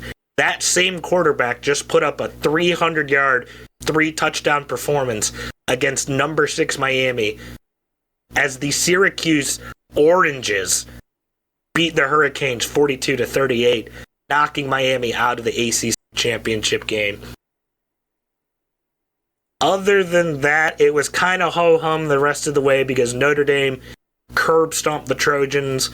Texas ended up knocking off Texas A&M 17-7 because Quinn Ewers tried his best to make sure that Texas A&M won that game. So I was at the bar during the Notre Dame game, and there were like 2 tables of Notre Dame fans that you thought I'm sorry. With how loud they were, you thought they were at the game. To the point where I was like, can you guys shut your fucking mouths? Like, Michigan just won against Ohio State. Sorry, that's a bigger deal than you beating a crippled Trojans team, okay? Calm down. If Notre Dame lost this game, I would have pointed at you and laughed. It's so funny that they're doing that, Mike, because this is the same Notre Dame team that's probably going to get first rounded in the playoffs this year. Because, let me real quick read you Notre Dame's schedule here. After losing to the unranked Northern Illinois Huskies in a row, here are the teams that they've faced. Purdue, Miami of Ohio, Louisville, Stanford, Georgia Tech, Navy, Florida State, Virginia, Army, USC. None of those teams are currently ranked. All just garbage teams. Bummy ass teams. Whatever team Notre, I really hope Penn State draws Notre Dame the first round and they just fucking dick stomp them. I think that would be absolutely hilarious. And looking ahead to the future, now that the regular season of college football has come to an end, we are on to, we've had Cupcake Week, we've had Rivalry Week. Ladies and gentlemen, this is Championship Week. Finally. We have 1, 2, 3, 4, 5, 6 championship games ahead of us. And boy, oh boy, there's some spicy ones here. This is the best of the best, the creme de la creme. Shall we jump into the pick'ems now? Let's do it. All right. There is one winner out of these 6 games who will not have a guaranteed trip to the college football playoffs. But 5 out of these 6 games will have a guaranteed trip to compete for the national championship this year. So these games mean something. Up first, the Big 12 championship, as we see at 12 o'clock, the Iowa State Cyclones taking on Chad and Kroger, as FGK famously put, the Arizona State Sun Devils. Mike, who we got? Damn. Yeah. I guarantee you, nobody thought that this was going to be the Big 12 matchup this year. All right, I'm going to say this. I think, just because I've seen some of the Iowa State games, and it seems like they've just kind of been doing what they want against the weird-ass schedule they've had. I think they're probably going to win, but give me Arizona State just because I want them to win. Boom. I like it. Starting it off spicy. All right, FGK, to continue. This is the Cyclones versus the Sun Devils with your good pals, Chad and Kroger. In that case, I saw Twister. I know what happens. The Cyclones are going to suck them up and spit them out. You give me them goddamn Cyclones. There we go. It's against a bunch of Devils, though. Mm-hmm. Sun Devils at that. Yeah, but it's Chad Kroger. That's okay. Yeah, I mean, this is a 10-2 team versus a 10-2 team. Like this one, again, nobody thought they'd be here, but it really could go either way. My logic is undefined. Your logic is sound. I do think Cyclones could beat a bunch of Sun Devils. Unfortunately, for the Cyclones, they're not actually Cyclones on the field. They are football players. So I think you can confirm they are not Tornadoes. I think Arizona State's been on a roll. I feel like both teams have been winning a bunch of their games recently, but Arizona State just feels like a little bit more fundamentally sound of a team between the two. I'm going to go with Arizona. There we go. I think I kind of smell an upset here because to provide some numbers on this one, Vegas has Arizona State favored by 2.5 as of, a week before the game. So it is a less than a field goal advantage in favor of the Sun Devils.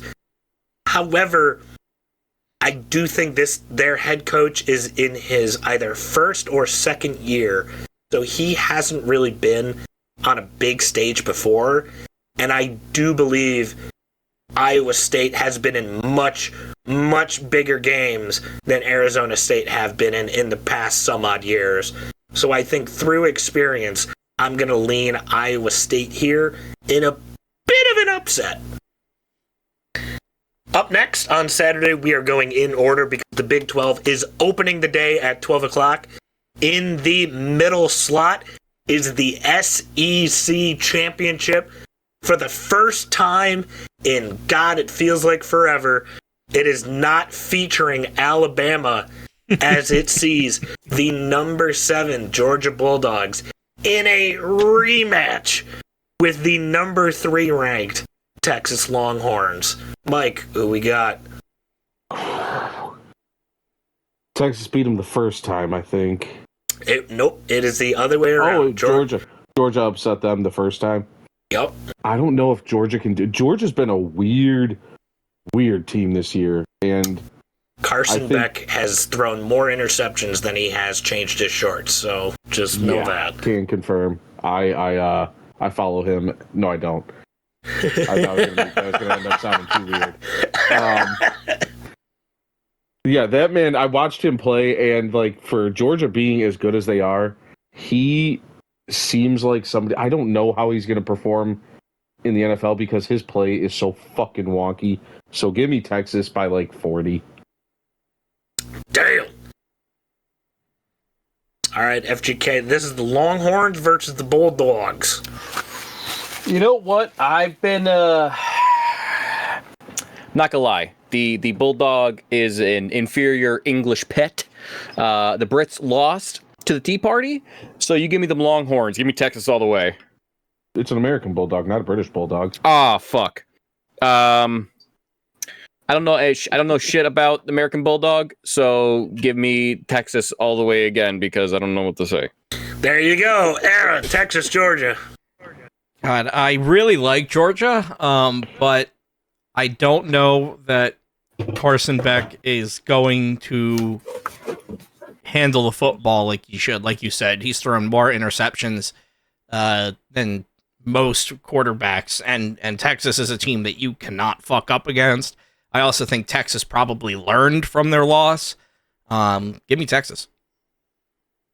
There we go. But like probably a field goal, you know? So, I'm going to provide some insight to make you guys feel better, and then I'm also going to provide some insight to make you guys feel worse about your picks. Right now, Texas on FanDuel is favored by 2.5 points, so nice. Same thing as Arizona State over Iowa State. It's very, very, very close. However, the SEC championship game is played in Mercedes-Benz Stadium, and that stadium is home to the Atlanta Falcons. So this game is essentially going to be another home game for the Georgia Bulldogs. And the last time that Georgia beat Texas was in Austin at Texas Stadium.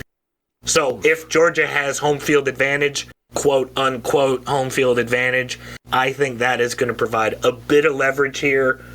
And this is Texas's first championship game since moving to the SEC this year. I don't know if Steve Sarkisian is going to be ready for that type of stage. Granted, I think stadium-wise, Mercedes-Benz is technically smaller than Jerry's World, but I feel like noise capacity, it is still much louder there. Is it closed or is it open?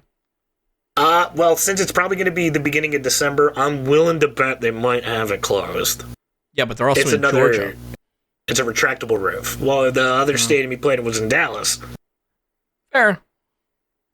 I'm gonna lean Georgia here. Doesn't the roof like make it louder when it's closed? I think so. I don't know. I'm not an artist. I'm just a guy who sits down talking into a microphone with his friends about football. Aww. Fair.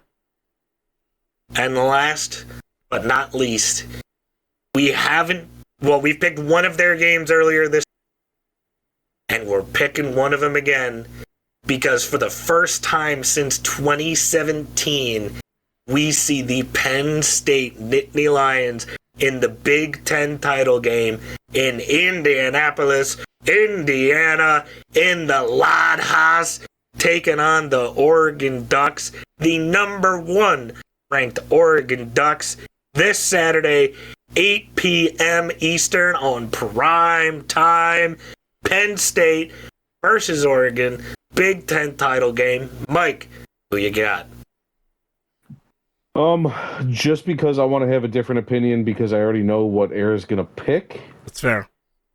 Fair. Give me Oregon. Quack. Ooh. Quack. All right, FGK, quack. This is the Ducks versus not the Ulysses Lions, like you said earlier. A Nittany Lion. It's like a mountain lion. You know what? If Ulysses S. Grant was a mountain lion, I would say he's winning 11 out of 10 times. Since a Nittany lion sounds like a wimpy lion, I'm going to go with give me, you know it, you love it, the best insurance on the planet. Give me Aflac. Okay. That's a swan. I think that's a duck. Fairly certain that's from State Farm. Is that a goose? Is it a goose or a swan? That was a duck. One of those. You know about swans, Mike. Got that down? I once saw... extended family. Shit, what's it called? Huh? A bird, hopefully? Never mind. I was going to make a reference, but then I realized I don't know what the fucking thing is called. All right. All right. See, this is what you come to the 3 Counted Out podcast for. You come here for comedy. Everybody can guess my guess for this one, obviously. I am You're a in big debt Duck fan. to my pick. Don't say that. I'm a big Penn State fan. But what I will say is that they are the Nittany Lions because according to Penn State Fish and Wildlife, there are no mountain lions in Pennsylvania. Turns out they know exactly where the border between New York, New Jersey, and every other bordering state is, and they don't cross into Pennsylvania. So they are a Nittany lion, which is rumored to live on Mount Nittany, which is near where Penn State is. It's a mountain lion. But that's why they're the Nittany Lions. Because there's technically no mountain lions in Pennsylvania, but there definitely are. Sure. Yeah. They don't know where borders are. Now, Mr. Era, you have been saying that there has to be a trap game on Oregon's schedule somewhere, some way, somehow. And why not this one? Throughout the course of the regular season, that was unfortunately not the case because Oregon knocked off Washington 49-21 to have a perfect regular season. However, I feel like this Oregon team is very beatable. This is the same Oregon team that just got taken to the brink. I say just, but this game happened, like 2 months ago.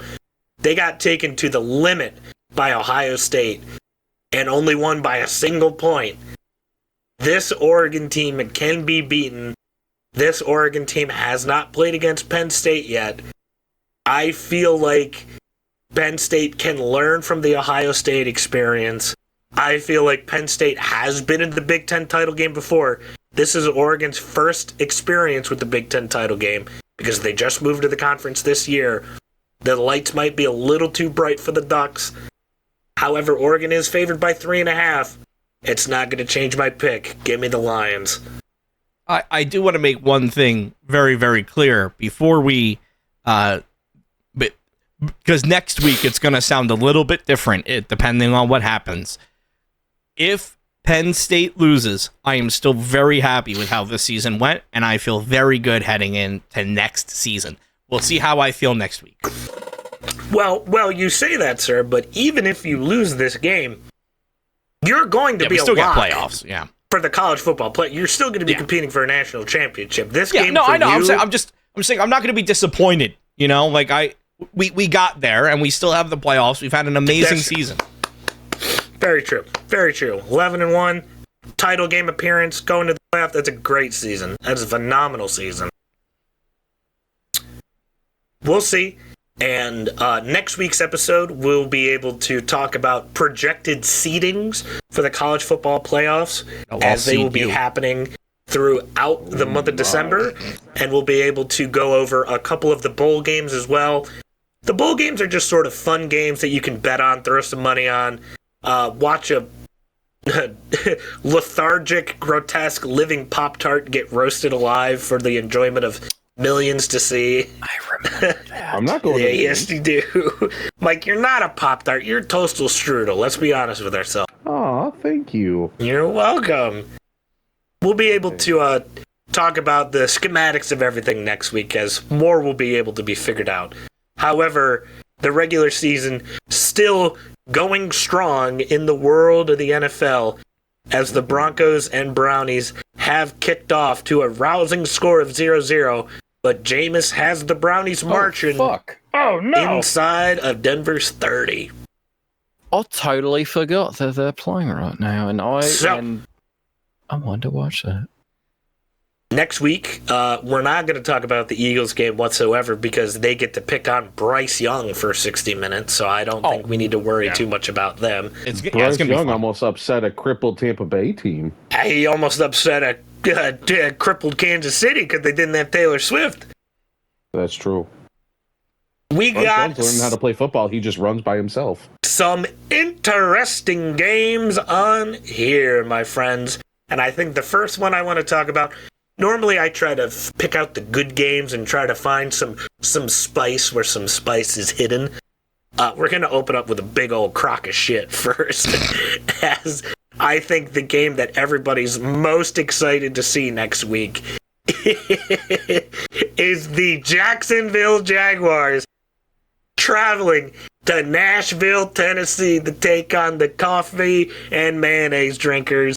Jaguars, Tennessee in the Battle of Shit, 1 p.m. Sunday, December 8th. I think I should pick after the other two because I know something that happened. Well, I mean, we all saw Trevor Lawrence get his fucking brains knocked out. Yeah. Yeah, Trevor Lawrence got fucking rocked. That's so funny. He's laying there posed with all the brain trauma. Nobody's checking on him. Everybody just wants to beat the shit out of each other. Yeah. Meanwhile, there's like three doctors like, stop it. But did you also see that they're saying he might just not play the rest of the season now because his brain is essentially soup? I mean, I raise you this one. Why would he? Jacksonville's season's fucking done. Listen, that man needs- listen. Tua got stronger with CTE, and I think the same thing will happen with Trevor Lawrence. So I'm going to take Jackson. Damn, I like it. Tony Khan, sign us. Well, unfortunately, he's not playing. It's whoever his backup is. They need somebody to be quarterback if Trevor Lawrence is out. Tony Khan may put the pads on. Oh, Mac Jones is back in. Gross. Oh boy. Give me. Oh, this hurts to say out loud. Say it. I don't know if I can say it. Do it. I don't. Mike, say it. Do it. Oh man. Just Fuck say his it. name. Give me Jacksonville too. Give me Mac Jones. Give me Mac Jones throwing for 3 touchdowns somehow. Fuck it, they're out there somewhere. He's just gonna launch it. You know these teams. Mike, what was the deciding factor between the two for you? I'm just so curious. You thought so long and hard about it. Will Levis always finds a way to lose the ball. It's all that mayonnaise he's drinking. Yeah, he's like I don't know if you've ever seen that man panic. When he panics, the ball immediately ends up in a defender's hands. he's like a good 50-50, I think. Like, well, he's That's more being like generous. 80, but yeah. I Will have Levis is seen- 154 for 240. Ho! I assume that's not good. No. Well, he's thrown 240 times. He's completed 154 passes. That's 64%. Oh, that's not good. Ew. That's terrible. 64%. That's, Hey, an is NFL actually- quarterback, I hold the standards higher. Yeah. That being said, I still feel bad about what we did to Tony Khan. So give me the Jacksonville Jaguars. you say that like the Lions didn't beat the Titans to the exact same score. I know, but I don't know shit about the Titans. At least I know who the Jaguars are, so give me the Jags. You know what? I feel bad for Will Levis. He got a sex tape leak. Everybody saw his dick. Everybody knows he likes to Nice. drink mayonnaise with his coffee. I feel weirdo. bad for him. I feel it's a pity pick. Give me the Titans. What a fucking weirdo. Mayo in your Hey, coffee. don't knock it till you try it. I don't want to try it. What? It's the Now, my Having whitest shit ever. sex or coffee with mayo? I guess both, preferably at the Oh. same time. Oh. I mean, I'd be okay with the sex, but the coffee in my mayo, I don't even put like cream or sugar in my coffee. I drink it black. Keep the fucking mayo as far away as possible. I wonder at what point in life he decided to try that. How did that come up? I bet he was a child. And he just I went, bet he was a oopsie. child. Goo goo No, I bet he gaga. was a I'll have a child eating macchiato. He was eating spoonfuls of mayo, and then all of a sudden he saw a cup of coffee sitting there, and he's like, "What? Coffee?" And he just plopped one in and started stirring it around and drinking it. Will Levis had a Gross. really deep voice as a baby. Oh? Yeah. Will Levis, famously known as the Boss Baby, is loosely based off of Will Levis's life, actually. I believe it. But less IP. Yeah, and less accidental murders too. Shout out Alec Baldwin. Allegedly. Or I guess it's not alleged anymore. He was found guilty, right? He's not gonna listen to the podcast. It's okay. He doesn't hate sports. He's in They jail. already had the anyways. court. They already had the court case. All right, what's next? What's the next game? Let's look to the Kirk Cousins revenge game as we see the, albeit struggling Atlanta Falcons traveling all the way back to cold ass Minnesota to take on the Vikings at the same time as the shit bowl, 1 p.m. Falcons, Vikings. Mike, who we got? I mean, Vikings. I also expect Aaron Jones to fumble another 2 times because, again, you get halfway through a season, that man starts to develop some severe butterfingers. But it's got to be the Vikings. Note to self, don't start Aaron Jones on fantasy this week. Let me offer a little bit of insight. Tennessee is favored in the Jacksonville game by 3.5. Minnesota is favored over Atlanta by 4.5. God damn. Do I think the Vikings will win? Yes. Do I really want Kirk Cousins to have his revenge story, even more so. Girl, same. I want him to throw all over that defense. I want a little breathing room in this NFC side of football. That sent shivers down my spine, and that wasn't just because of how close you got to the microphone. Mr. Era. So, fairness where fairness is due. Sam Darnold is sitting at a 67% completion rate, which is good. It's the exact same number. That being good. said, I think Patrick Mahomes is near that too, though, so that's really not good for him. Listen, Jalen Hurts was 50-50 last year. Yep. I don't see a reason why the Vikings don't just fucking slaughter Atlanta. Right.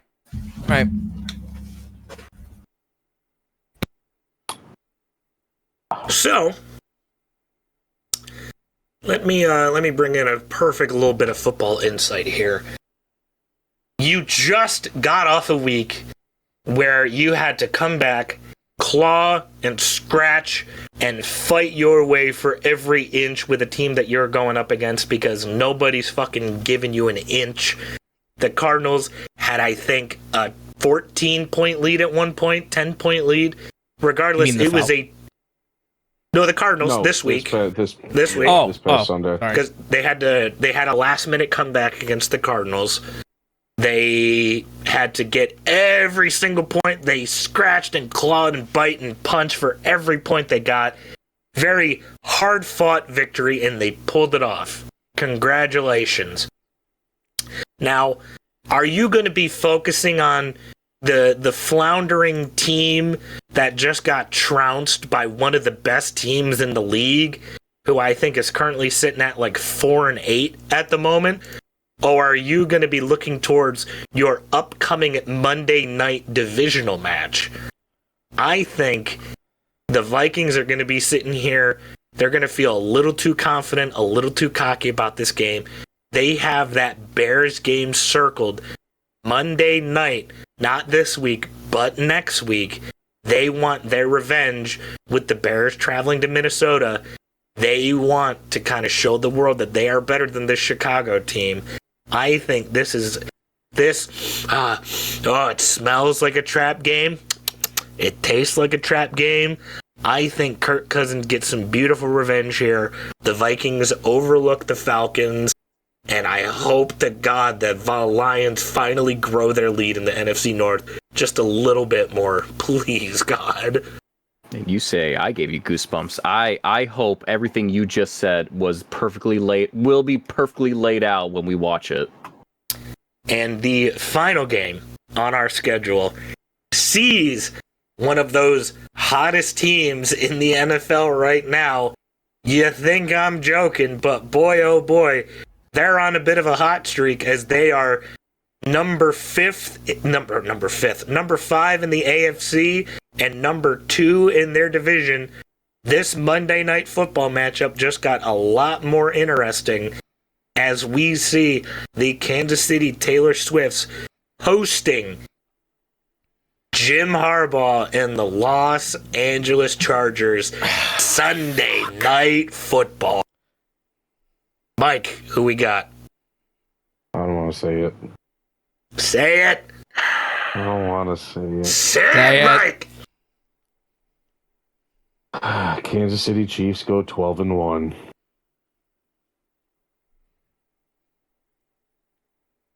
I don't know about you guys.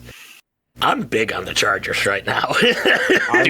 I like the Chargers. I want the Chargers to win. Justin Herbert looks like he's playing his favorite football ever now. And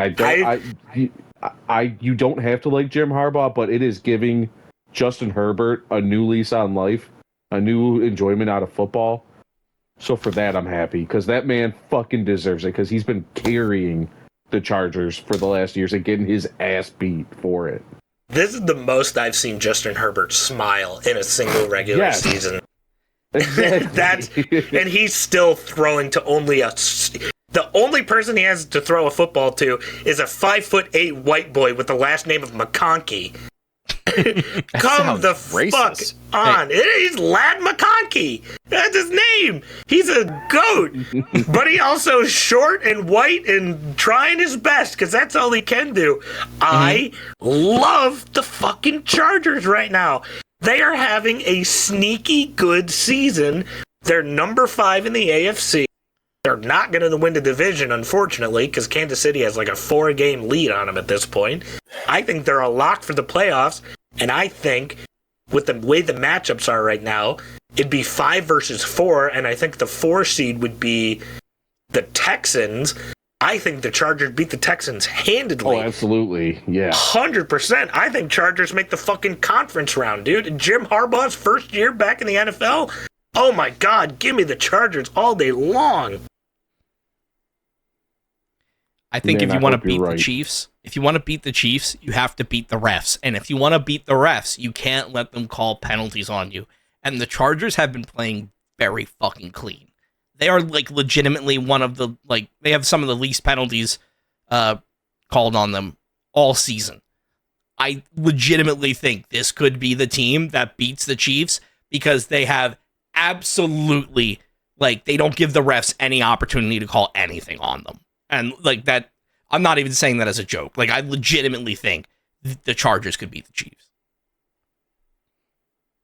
All right. And the most torn person right now, the man with the tightest asshole. The man who's been quiet the whole time. FGK, who we got? This is like, did you want a colonoscopy before lunch or do you want a colonoscopy after lunch? And it's like, I don't want a colonoscopy at all. You got to do it before lunch because you have to fast. I mean, Yeah. I don't care. I'm not shoving the camera up my ass, but Well, the the doctor's doctor gonna cares. care. Yeah.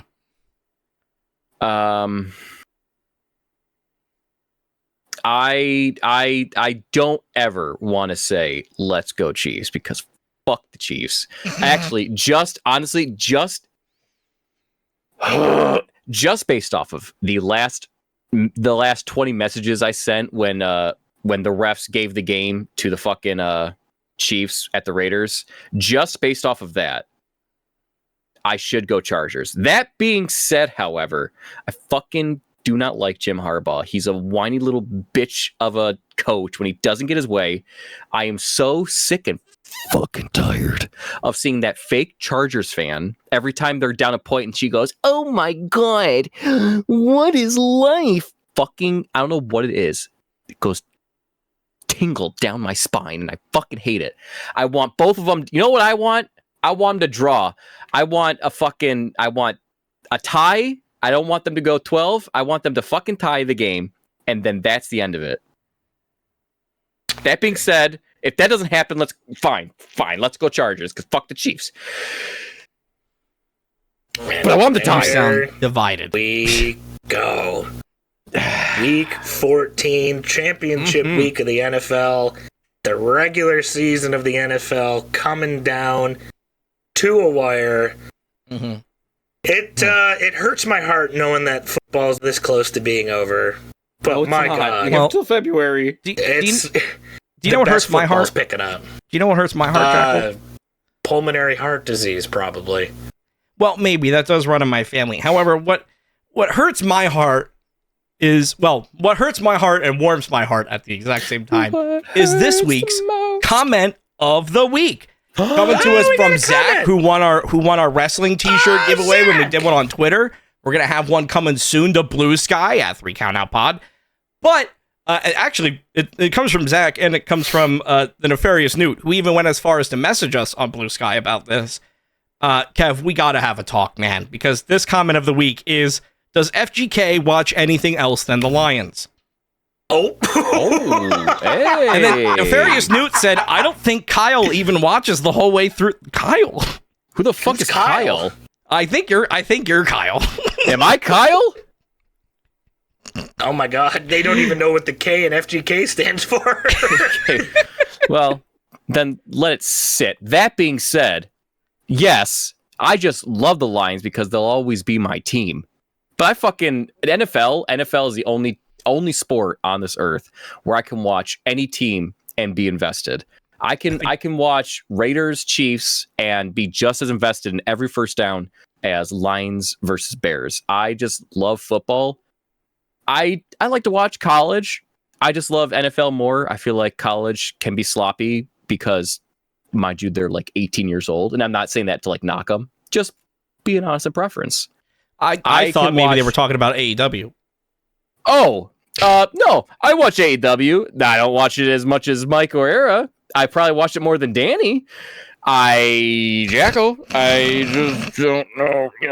It's just, how many times can you have the chunk off my ass in a match before I lose interest? And that being said, apparently once. One. Yeah. Apparently. But hey, they have killed AEW for me. That's fair. But hey, if you guys want to be the comment of the week, you can go ahead and leave it over on YouTube or on Spotify. There are comments over on Spotify mobile. And speaking of Spotify, we're going to have Spotify Wrapped coming out very soon, any day now. May already be out by the time that this is out. They don't tell you when it actually releases. You just kind of wake up one day and it's there. But if you have us in your Spotify Wrapped, tag us on socials. We're at 3 Count Out Podcast on YouTube, well, at 3 Count Out Pod on Twitter, at 3countoutpod.bsky.app or whatever the fuck on Blue Sky. We're on YouTube at 3 Count Out Podcast and on Spotify. So please tag us. Let us know where we are in your rankings. Are you number one? There's somebody out there that is our number one viewer, and I hope we figure out who it is. It's just secretly if you're Mike. number one, tag me. We're gonna have you on an episode.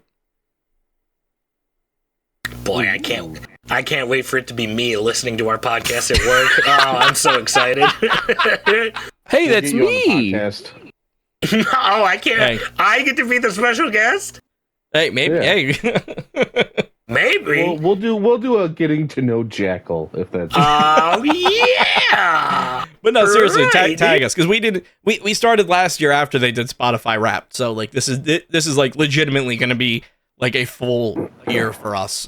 So it's going to be nice. It's so odd to think about that. We've already been doing this shit for a whole year, dude. Yeah, we're on 40. Cool. We just wrapped 48. Well, we still have to do the outro and stuff, but we just wrapped 48. So we got 3 more episodes until we're at 52. I'm going to be on vacation when we're in 52. Nice. I'm going to be in Hawaii. I'm going to be on the beach. Dad's out. That means we get the whole house to ourselves. We do what we're going to have to pre-record that episode. I'm not going to be able to edit while I'm on vacation, so we're going to have that done first. But we'll talk about that. Before we do that, we got to wrap this one up. Kev, you looked a little bit you looked a little bit conflicted when you had to pick between Jim Harbaugh or the Kansas City Taylor Swifts. So listen. Does this rag smell like chloroform to you? Let me see. There we go. All right, I got the pen. He's out. 1, 2, 3. All right, cool. I pulled that one out of the Wyatt 6 playbook. Wait, what's this rag for? Oh, don't sniff that. That's not chloroform. Mike. Oh my god. So, does that mean we get the? We just. If you snitch, oh yeah, take his fucking wallet. Yeah, taking his wallet. Fucking we're in this together. Yeah, take his fucking wallet. I'm not snitching. We're going. You want to go to Taco Bell? Credit card. We're gonna run it up. Yeah. Fuck, I want to go to Taco Bell. I haven't had dinner yet. Of course, I want to go to Taco Bell. I've been trying to wrap it up for 20 minutes. Let's go.